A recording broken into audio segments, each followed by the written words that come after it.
Your lesson essential question is, how do we tell time to the nearest minute?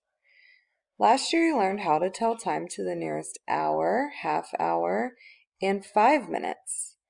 This year we're going to take it a step further and we're going to be telling time to the nearest minute using these little notches in between all these big numbers. The clock shows the time a train from Memphis is scheduled to arrive at Central Station. What time is the train scheduled to arrive? Write the time in digital form and in 2 other ways. So the question is, what time is the train scheduled to arrive?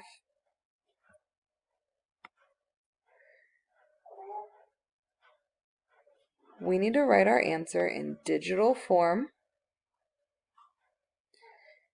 When we think of digital form, we think of the numbers, the digits that we see on our cell phone when we're looking at time. And then we need to write it in 2 other ways. Analog clocks are tools that can help you show and tell time to the nearest minute using minute and hour hands. This is an analog clock. You can see this long hand, which is the minute hand, and this short hand, which is the hour hand. Digital clocks use numbers and symbols to show and tell time. You can also write time using words and numbers.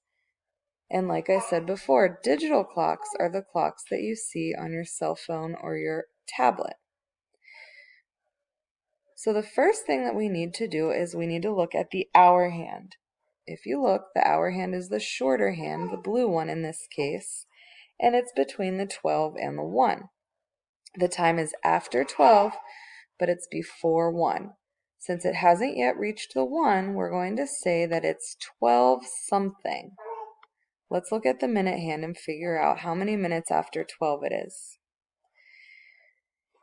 In 5 minutes, the minute hand moves from one number to the next. So in 5 minutes, the minute hand will go from 12 to 1. In 5 more minutes, it goes from 1 to 2, then 2 to 3, and so on. Count by 5s from the 12 to the 8, which is 40 minutes. So we can count 5, 10, 15, 20, 25, 30, 35, 40. We're not going to go to the 9 because the minute hand doesn't go all the way to 9. It is after 8 though. So we now know that it's 12:40 something. In 1 minute, the minute hand moves from one mark to the next. So looking at these little marks, they're showing minutes. So we count 2 more minutes because it's 2 marks past the 8. So 40, 41, 42. So the digital time is 12:42. It's 42 minutes after 12. That's another way we could say it. Or we know that there's 60 minutes in an hour. So to get to 60, we have 18 minutes to go. So it's 18 minutes before 1 o'clock. Let's go back to these from your Solve and Share. You probably remember remember times like these from 2nd grade.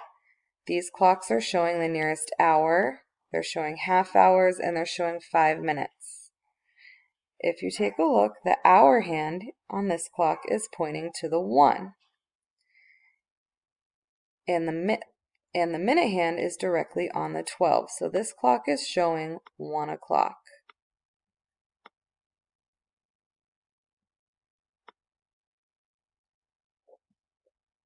Now let's take a look at the 2nd clock. We know that when the minute hand is on the 6, it's 30 minutes past something. Now looking at the hour hand, it's between the 5 and the 6. It hasn't yet reached 6, so we know that it's 5 something. Now because that minute hand is on the 6, we know that it's 5:30, or 5:30.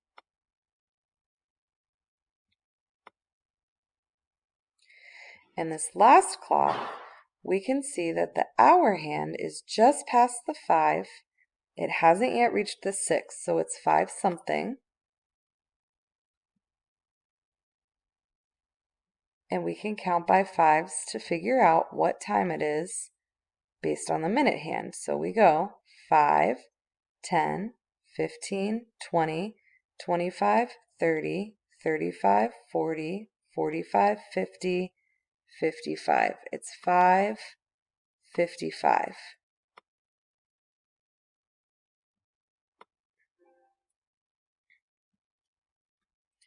Let's try numbers 5 and 6 from your workbook. We need to write the time shown on each clock in two different ways. All right, looking at this analog clock, I see that the hour hand is past the 11, but it's not yet to 12. So I know that it's 11 something. I can count by fives to figure out the minutes. 5, 10, 15, 20. And I see that the minute hand is not on any of these marks in between. It's directly on the 4. So it is 11:20 or 20 minutes after 11.